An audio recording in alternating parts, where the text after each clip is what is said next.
Hey guys, my name is Matimio, and today I'm excited to say that Rainbow Six Siege is finally getting a big patch upgrade, and one of the things that I'm loving about these patch notes is that they're making improvements to the netcode and hit registration. I'm sure this has happened to you on numerous occasions. You start a firefight and against an enemy operator, you shoot him in the head a couple of times, blood flies across the screen, all you can see is blood on the enemy, and you don't get the kill. You clearly shot him in the face because you're fighting against an enemy blitz, all you can see is his face when he has his shield down, but he lives, he gets a lucky headshot on you, and you're back at the spawn screen. It's incredibly infuriating when this happens. And so I'm excited to say that it looks like they're taking the necessary steps to ensure that this doesn't happen as frequently. It may happen every so often, but if they're able to at least reduce the amount of times that it occurs, I'm gonna be one happy camper. Another thing I'm really excited about is that they're taking some steps to reduce the peeker's advantage in Rainbow Six Siege. Right now, peeker's advantage is rampant, and if you're not trying to manipulate it into your favor, you're gonna have a hard time winning firefights. For example, if you are behind a barrier, you're watching a lane, you're waiting for the enemy to kind of round the corner to be able to take them out, because of the crazy peeker's advantage in this game, more often than not, you're actually putting yourself at a disadvantage because as soon as they round the corner on you, you'll have like a split second to be able to react, but on their screen, because of the way that the game is functioning, they have about a second to acquire their target, aim for your head, and immediately take you out. When I know an enemy is camping in a corner because I scouted it out with my drone, I am very confident when I round the corner on them that I'm gonna win that firefight. This is one of the reasons why Tachanka is garbage, is because you know where he is, he's stationary, you round the corner, he has literally no time to react because of the way this game works with the peeker's advantage. You line up that headshot and you're good to go.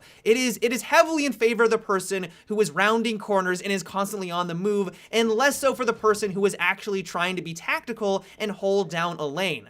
And while they're not going to be able to eliminate it entirely, peeker's advantage is here to stay in every single multiplayer game. It's basically a fact of life of every single first-person shooter out there, but I'm glad to hear that they're trying to at least address it and not make it as ridiculous as it is right now. Another really cool change, which I'm sure a lot of ranked players are going to be ecstatic about, is that now when you join a ranked game, it's going to wait until all 10 players are ready and in the game before it starts on up. This actually wasn't the way it worked in the past. There were times where you would join a round and it was 4 versus 5 the entire time. And because of the way that they set everything up, a random person isn't gonna join halfway through. They're not gonna fit that final slot because it wouldn't be fair for the person who joined midway, especially if your team is losing, and you probably are because it's 4 versus 5. And so you're left with a game that's really boring for both teams because of this huge disadvantage. And so at least according to the patch notes, this should never happen anymore. It may happen where halfway through one of your teammates rage quits because he's getting dominated, but at least from the start of the round, you're gonna be 5 versus 5 and there isn't going to be this discrepancy. And so I'm sure a lot of ranked players are going to be very enthusiastic about this change. They've also made some balance adjustments. I'm not gonna go into minute detail because I kind of addressed this on Sunday Mailbox, but basically Frost's shotgun is getting nerfed pretty heavily. It's now gonna be in line with all the other shotguns, which is great because admittedly her shotgun was blatantly overpowered.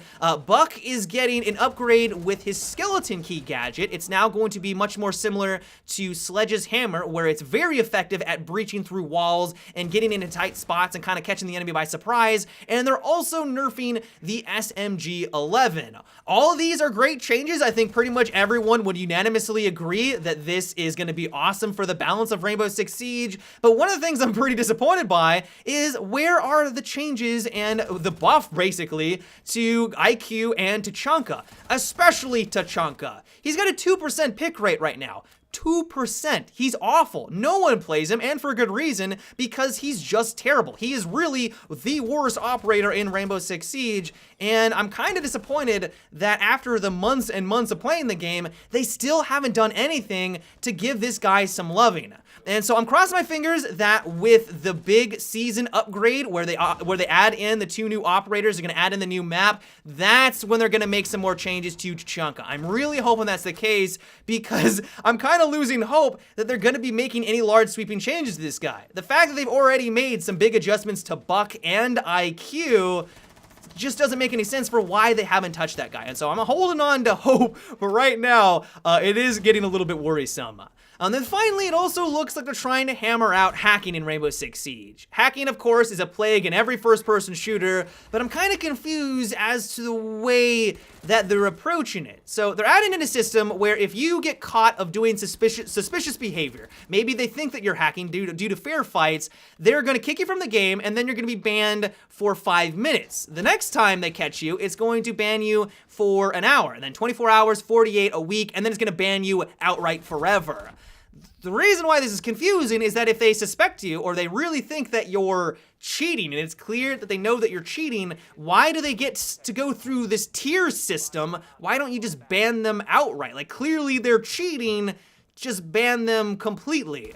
The only thing I can think of is either they're trying to scare people. So if they kind of suspect that you're cheating, but they're not 100% certain, they'll ban you for 5 minutes. It may be a little frustrating for the person that wasn't cheating but got banned. Hopefully this never happens, but it might. Hopefully it will scare them to stop these malicious behavior and they'll no longer do it anymore. The only other thing I could think of is that they just don't want to ban people and they want to give them a second chance. It's like, hey, asshole, we realize what you're doing, stop it, or eventually you are going to get banned. That's the only other thing that I could think of. Regardless, though, I'm hoping that this is going to improve the state of hacking in Rainbow Six Siege, and it is going to be for the better. But yeah, guys, that is about it for today's video. I hope you enjoyed. Give me your thoughts on these patch notes. Are you liking what you're seeing? Do you like the adjustments to Buck Frost and the SMG-11? Let me know down below. But yeah, guys, until tomorrow, have a good one and take it easy.